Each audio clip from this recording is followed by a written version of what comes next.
மற்றவங்க நம்மளை கண்ட்ரோல் பண்ணாமல் இருக்கணும்னா நாம செய்ய வேண்டிய முக்கியமான 5 விஷயங்களை பற்றி தான் இந்த வீடியோவில் பார்க்க போகிறோம்.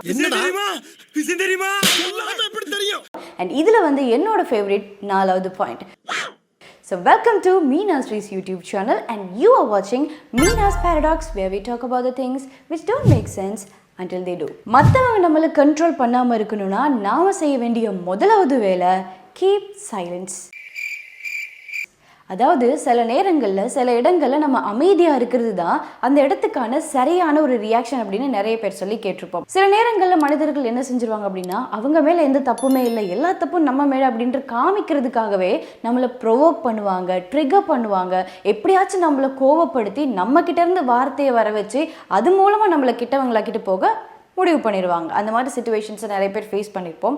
ஸோ அந்த மாதிரியான டைமில் நம்ம என்ன பண்ணணும்னா, நீ கோவப்படுத்துறியா, நீ என்னை கடுப்பேத்துறியா, படுத்து அப்படின்ட்டு நம்ம அமைதியாக கையை கட்டிட்டு இருந்துட்டோம் அப்படின்னா அவங்களால நம்மள எதுவுமே பண்ண முடியாது. உண்மையாக சொல்லப்போனால் அவங்க ப்ரொவோக் பண்ண ஆரம்பித்து கடைசியில் திரும்ப அவங்களே தான் ப்ரொவோக் ஆகி போய் இருப்பாங்க. ஓ, நீ அப்படி வரியா?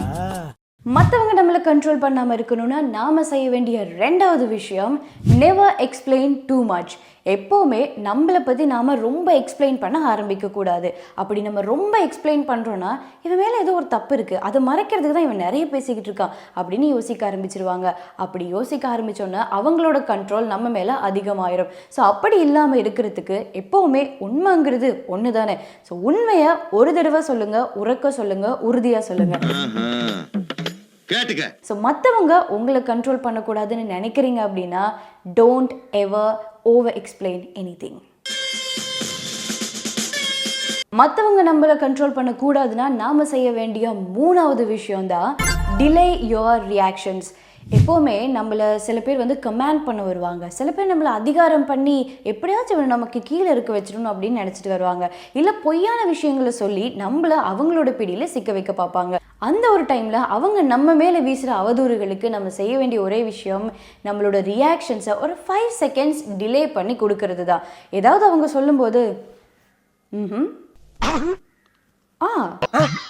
அப்படியா அப்படின்னு நம்ம கொஞ்சம் டிலே பண்ணி ரியாக்ஷன்ஸ் கொடுக்க ஆரம்பித்தோம் அப்படின்னா என்ன இவன் அசர மாட்டேங்கிறான், ஒருவேளை நம்ம சொல்கிறது போய் தான் இவன் கண்டுபிடிச்சிட்டானோ, இல்லை நம்மளோட பிளானுக்கு ஸ்ட்ராட்டஜிக்கு இவன் வந்து அடி பண்ணிக்க மாட்டானோ அப்படின்னு அவங்களுக்கே புரிய ஆரம்பிச்சிடும்.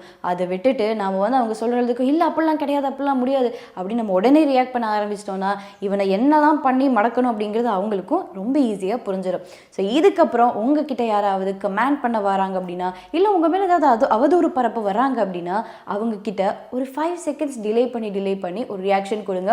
உங்களோட ரியாக்ஷன் எப்போவுமே ஸ்ட்ராங்காக பவர்ஃபுல்லாக இருக்கணும். அப்போ தான் முன்னால் இருக்கவங்களுக்கு இவன் அதுக்கெல்லாம் சரிப்பட்டு வர மாட்டான் அப்படின்றது புரியும். பாஸ், நீங்கள் ஒரு வில்லேஜ் விஞ்ஞானி பாஸ். மற்றவங்க நம்மளை கண்ட்ரோல் பண்ணக்கூடாது அப்படின்னு நினைக்கிறோன்னா நாம் ஃபாலோ பண்ண வேண்டிய முக்கியமான 5வது பாயிண்ட் தான் never share too much about your self to every one. இப்போது நம்ம லைஃப்பில் நடக்கிற விஷயங்களை, இல்லாட்டி நமக்கு பிடிச்ச விஷயங்களை, நமக்கு தோன்ற விஷயங்களை நமக்கு பிடிச்சவங்க கிட்ட ஷேர் பண்ணுவோம். நமக்கு பிடிச்சவங்க கிட்ட, இல்லாட்டி நமக்கு ரொம்ப க்ளோஸ் ஆனவங்க கிட்ட, அப்படி இல்லாட்டி நம்ம ரொம்ப நம்புறவங்க கிட்ட ஷேர் பண்ணுறது வேறு விஷயம். ஆனால் எல்லாத்தையுமே எல்லார்கிட்டையுமே ஷேர் பண்ண ஆரம்பித்தோன்னா எல்லாருமே நம்மளை பற்றின விஷயங்களை அப்சர்வ் பண்ணிக்கிட்டு எடுத்துக்கிட்டு அதை நமக்கு எதிராக எப்போ பயன்படுத்தணுமோ அப்போ பயன்படுத்தி நம்மளை அவங்க கண்ட்ரோலுக்கு கொண்டு வர நினச்சிருவாங்க.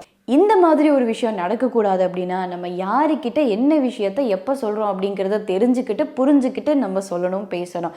என்றைக்குமே எதையுமே எல்லார்கிட்டையும் எல்லா விஷயங்களையும் சொல்லக்கூடாது அப்படிங்கிறது நம்மளோட லைஃப்பில் நம்ம ஏதோ ஒரு கட்டத்தில் ரியலைஸ் பண்ணியிருப்போம். லைஃப்பில் நம்மளை யாரும் கண்ட்ரோல் பண்ணக்கூடாது அப்படின்ற ஒரு முடிவில் இருக்கோம் அப்படின்னா நம்மளை பற்றின எல்லா விஷயங்களையுமே எல்லார்கிட்டையுமே சொல்லக்கூடாது. நம்ம நம்புறவங்க கிட்ட மட்டும் தேவையானது ஷேர் பண்ணுறது ஓகே தான். இது எவ்வளவு முக்கியம் தெரியுமா? லைஃப்பில் நம்மளை யாரும் கண்ட்ரோல் பண்ணக்கூடாது அப்படின்னு நினைக்கிறோன்னா நாம் ஃபாலோ பண்ண வேண்டிய முக்கியமான 4வது விஷயம் என்ன அப்படின்னா, இதுக்கு 5வது விட்டுட்டு 4வது சொல்றேன்னு யோசிக்கிறீங்களா? சும்மா ஒரு ஃபன்னுக்கு. என்ன உளறுகிறாய்? உளரவில்லை மன்னா. சரி, ஓகே. அந்த 4வது விஷயம் என்ன அப்படின்னா லேர்ன் டு சே நோ. எப்போவுமே நம்ம வந்து நமக்கு பிடிச்சவங்க நம்மக்கிட்ட ஏதாவது கேட்கும்போது, இல்லாட்டி நம்ம ரொம்ப நெருங்கியவங்க, நமக்கு ரொம்ப வேண்டப்பட்டவங்க நம்மக்கிட்ட ஏதாவது கேட்கும்போது, அச்சோ என்னால் முடியாது, எனக்கு பிடிக்கல, நான் இதை செய்ய மாட்டேன் அப்படின்னு சொல்கிறதுக்கு நமக்கு மனசே வராது. ஆனால் நம்ம அன்கண்ட்ரோலபிளாக இருக்கணும் அப்படின்னு ஆசைப்படுற ஒரு ஆள் அப்படின்னா learn to say no at the right time. Because எப்போவுமே நமக்கு பிடிச்ச விஷயங்களை செய்கிறதுக்கு எந்த அளவுக்கு சுதந்திரம் இருக்கோ, பிடிக்காத விஷயங்களை செய்யாமல் இருக்கிறதுக்கும் அதே சுதந்திரம் நம்மக்கிட்ட இருக்குது.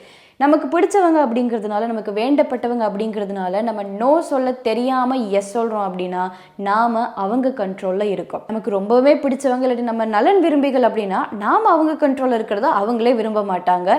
இன்கேஸ் அப்படி விரும்புகிறாங்க அப்படின்னா அவங்க நம்ம நலன் விரும்பிகளே கிடையாது. ஆக மற்றவங்களுடைய கண்ட்ரோலில் இருக்கக்கூடாது, மற்றவங்க கண்ட்ரோல் பண்ணக்கூடாதுன்னு நினைக்கிற நீங்கள் நான் செய்ய வேண்டிய முக்கியமான ஒரு விஷயம் எப்போ எஸ் சொல்லணும், எப்போ நோ சொல்லணும் அப்படிங்கிறத தெரிஞ்சு வச்சுக்கிறது தான். மற்றவங்க நம்மளை கண்ட்ரோல் பண்ணக்கூடாது அப்படின்னா நம்ம செய்ய வேண்டிய 5 முக்கியமான விஷயங்கள் தான் இந்த வீடியோவில் பேசியிருக்கோம். அந்த மாதிரி நிறைய விஷயங்கள் இருக்குது. தொடர்ந்து இது பற்றின விஷயங்களை நம்ம பேசலாம். இந்த மாதிரியான இன்ட்ரெஸ்டிங்கான லைஃப்க்கு ரொம்ப தேவையான சைக்காலஜிக்கல் பர்சனாலிட்டி ரிலேட்டடான வீடியோஸ் பார்க்கணும் அப்படின்னா you know what you have to do. Just like, share and subscribe to Meenashree YouTube channel.